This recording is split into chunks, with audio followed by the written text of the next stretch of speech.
Yung tatay niyo ba, gano'n ka nag-influensya sa inyo? Doon ako lumaki.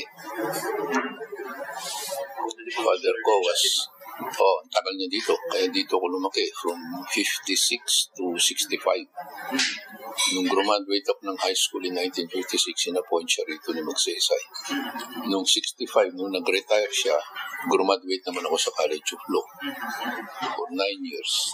So, exposed ako sa election during my college days.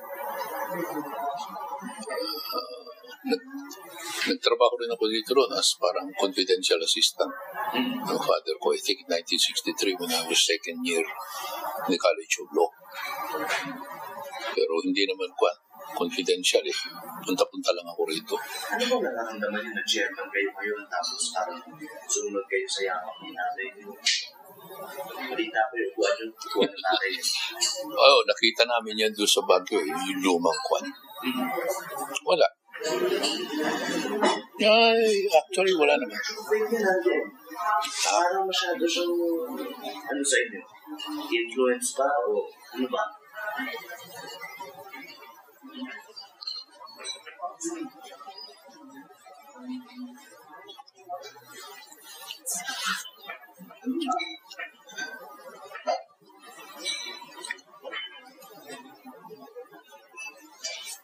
Sorry, Jeff. Hindi naman.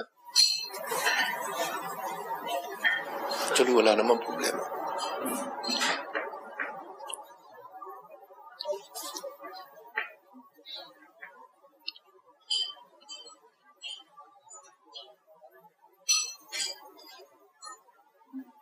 Hindi ba na? Tayo matanda eh. Naalala ko lang. Sa college ko, dito siya. Malagi ako nandito noon eh. Sabi ko siguro, parang idol ba? Matanda. Hindi ko nga gusto mag-abogado eh. Kaya kumuha muna ako ng commerce. Graduate ko ng high school. Kasi yung brother ko was taking law. Ayoko naman sumabay. Tapos, nung pagkatapos ng pagkakuha ko ng CPA exams, kala ko hindi ako papasok. So, nag-enroll na ako sa law. Mas mahirap ang law? Hindi Mas mahirap yung CPA. Well, ako hindi ko lang. Law kasi yung background na namin eh. Diba? So, parang mas madali. Nung tingin ko hindi ako papasa doon sa CPA exam, nag-enroll na ako ng law bago pa lumabas yung resulta. Kasi kala ko talaga hindi ako papasa eh. Pero nung nasa first year na ako, nung lumabas yung result, nakapasa ako. Gusto ko na umatras. Kasi sabi nung father ko, bakit ka patras? Inumpisa mo na eh.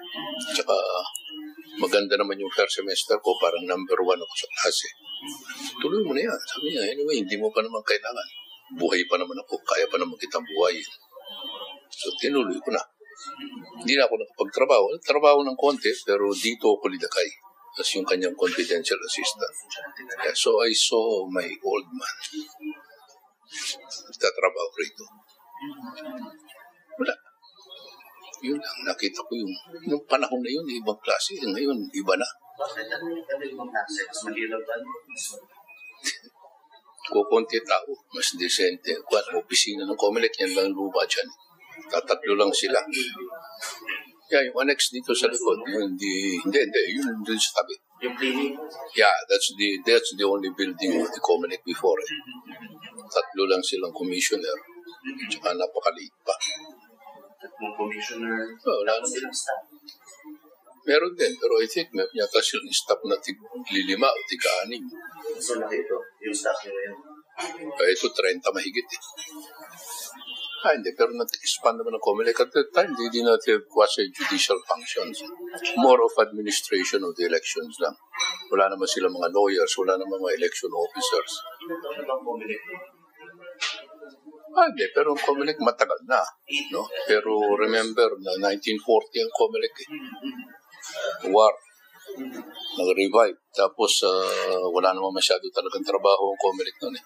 Administrative, running of the elections, presinto, nag-appoint ng mga special lawyers, special election attorneys. Pag election period lang. Tapos nawawala na naman lahat ito.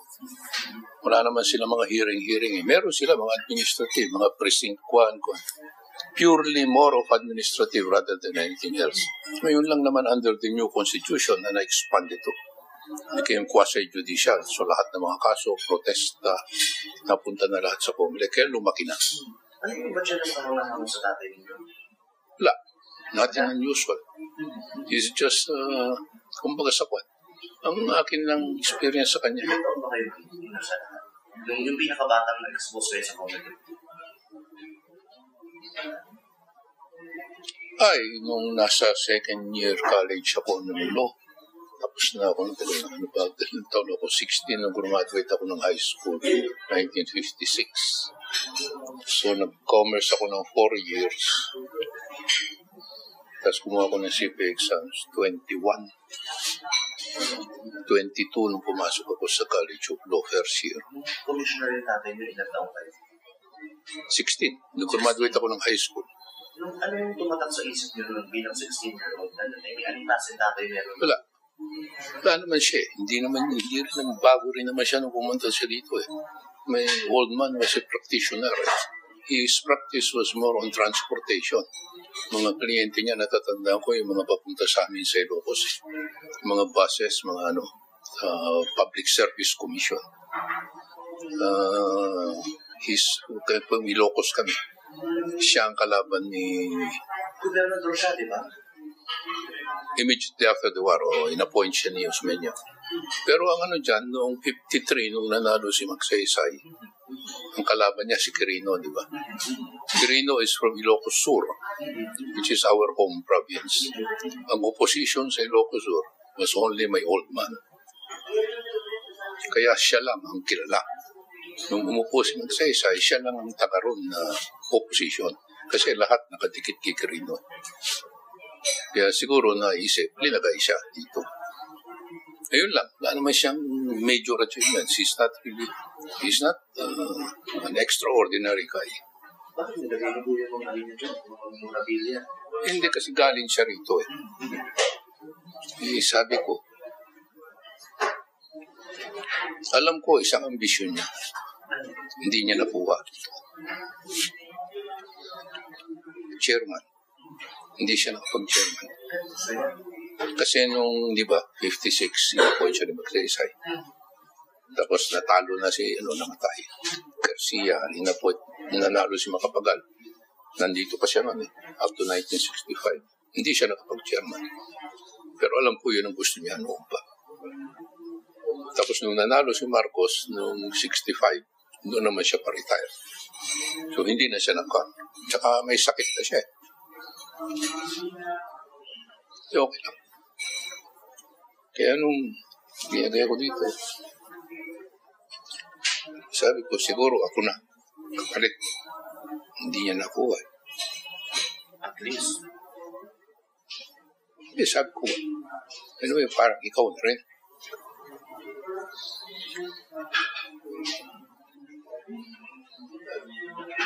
Dito ba tayo?